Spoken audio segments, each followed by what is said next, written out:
so it's Lauren from LazyCoffeePrincess, and this is my first time doing a booktube. Okay, so let's go ahead and get started. So today I'm going to be talking about #thereadingquest. It's being hosted by the girl who runs the blog Read at Midnight, and it's going on from I think August 14th through September 10th. Basically, she set up a little bingo board, and you get to choose your character and you do the little row of whatever it is on the bingo board, and then there's like extra quests in the middle and on every spot. It's all based on a video game. And so you have 4 little characters to choose from: a knight, a bard, a rogue, and a mage. And so I chose the rogue because those were most like the books I have on my TBR list. So this is all on my blog post that I just did, and I'll add this video to it. The little categories I have to meet are a banned book, a book cover with a partially obscured face, a book with less than 500 ratings on Goodreads, which was very hard to find, a book published by a small press, and a book with a one-word title, and that's kind of the beginning one or new one for the match. I didn't really think I had any banned books that I could find, so I was going through Barnes & Noble and I found this one, and I guess it's banned in Ireland, maybe? Something like that. It's A Brave New World by Aldous Huxley. Huxley writes about a utopian future where humans are genetically bred and put down to make the human race greater. Kind of my thing. I really like utopian books. The next one is a book cover with a partially obscured face. So I had just read a book by her while I was in Siena and watching the Palio, and it was based on the Palio. And so she has another book that's based in Italy, which is where I just came back from. So this is going to be like taking me back in to my little trip in Venice, and I'm like, oh, I can walk these streets, like kind of how I did with her other book, The Daughter of Siena. This is set in the year 1576, and this girl, she travels to Venice, and which is, infected with the bubonic plague, and her writing is super nice and easy to read. It's relaxing. Okay, so the next book is a book with less than 500 ratings on Goodreads. And so I hadn't ever heard of this book or this author before until she followed me on Twitter, it's just such a cool way to meet new authors and see their books. And this was also the first book that I got through Amazon that's like a thrift book. So I got it for a really, really good deal. So anyway, so it's called Wormwood. I think it only has like 100 ratings on Goodreads right now.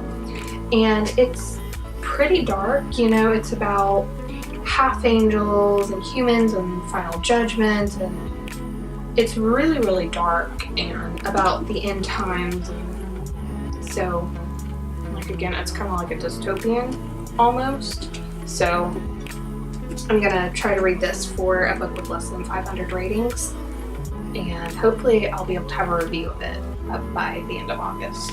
Fingers crossed. A book published by a small press. Now, I'm not exactly sure if this is a small press, but I haven't heard of it.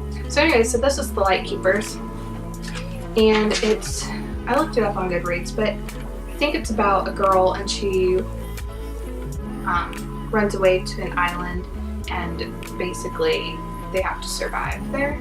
I saw it at like the little section in Barnes & Noble, well, at least in my Barnes & Noble book, where they have like, if you like this category, you might like this book, if you like this genre, you might like this book. And I'm like, oh, I want to pick it up, and it had a very intriguing cover on it, which I could not pass up. So the next one is book with one word title.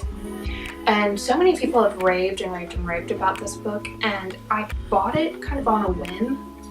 So anyway, so it's Room by Emma Donoghue, and it's about a little boy who's 5 years old, and this room is his entire life. He hasn't really ever gone out of it. Emma Donoghue also wrote The Wonder, which I've been trying to track down for a while, and it's been very elusive over at my Barnes & Noble. And so that wraps up my whole little line of the rogue little guy. So 5 books, it's quite a bit for me to read. So But the cool thing about it is that she has it where it's worked out. So if you don't want to keep reading that, you have like another little small space in between that you can work on. For The Grind, which is a book with over 500 pages, 500 plus pages. I know in like the normal sizes of the Goldfinch, it's like maybe like 300-400 pages, something like that. For some reason, whenever I reserved it at Barnes & Noble, they gave me the short little fatty. I do not like short little fatties. So it's kind of discouraged me from reading it, and it's fat and short and does not fit into my purse or my book bag, and so I'm like, I don't have time for that. Potion, which is a book that has 2 authors or 2 or more authors. So people have been raving about this one. Illuminate?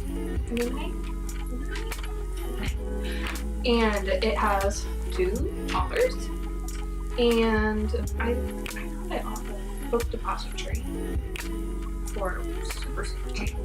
And I've been wanting to read it, and it's like in the way of like in the form of files. So for the next category in the little extra quest space is called Time Warp, which is either a book set in the past or a book set in the future, which I chose a kind of unique book that I've never read before. I didn't read in high school. I bought it for a class and we ended up not reading it. And it's George Orwell's 1984. When he wrote it, it was set for the future, but now since it's like in the past, it's like a past year, I was like, oh, it's gonna be kind of fun. So I automatically thought of it when I saw that, so I was like, you know what, I might as well. I've been wanting to read it, I just haven't. For the next category, it's Animal Companion. And I don't have a lot of books that have animals in the title, and that was one of the requirements, so I decided to choose The Secret Life of Bees. Bees are an insect, but they're an animal because they're not human. So I saw this movie when I was really little, and I loved the movie, so I did break the rule. I saw a movie before I read the book, but I picked this book up while I was down at the beach, and they had like a little thrift store for books. So I picked it up super cheap, and I've been wanting to read it ever since. The last book that I'm going to be putting into this little challenge is going to be called the Respawn book. So my Respawn book is going to be the Cresswell plot. If you actively read my blog, you'll know that I posted one of my very first reviews was of this book. I was super excited for it to come out, and Eliza Watt, she's just such an amazing author. I really liked her style and the characters, and it was just such a unique little story that it made for a good read. I think I finished it all in one afternoon. As you can see, it's not very thick. So I thought I've been wanting to go back and reread it and kind of look back on it and maybe do like a revised edit, now reading it twice. So this might be the perfect time. So there you have it. That is my hashtag reading quest. Yeah, that's my hashtag reading quest TBR stack pile. It's gonna be on a whole shelf, I think. Follow me on Twitter at LazyCoffeePrincess. So follow me on Twitter for constant updates. I'll be updating on Instagram also, and on my blog I'll be doing bi-weekly posts. And at the end I'll hopefully be doing a wrap-up video on here of that. So that'll be fun. So if you're also participating in this reading challenge, go ahead and let me know. Link me to your blog and I'll follow you and I'll cheer you on along with you. I'll cheer along with you. You can find me on Instagram, Twitter, and on my blog, LazyCoffeePrincess.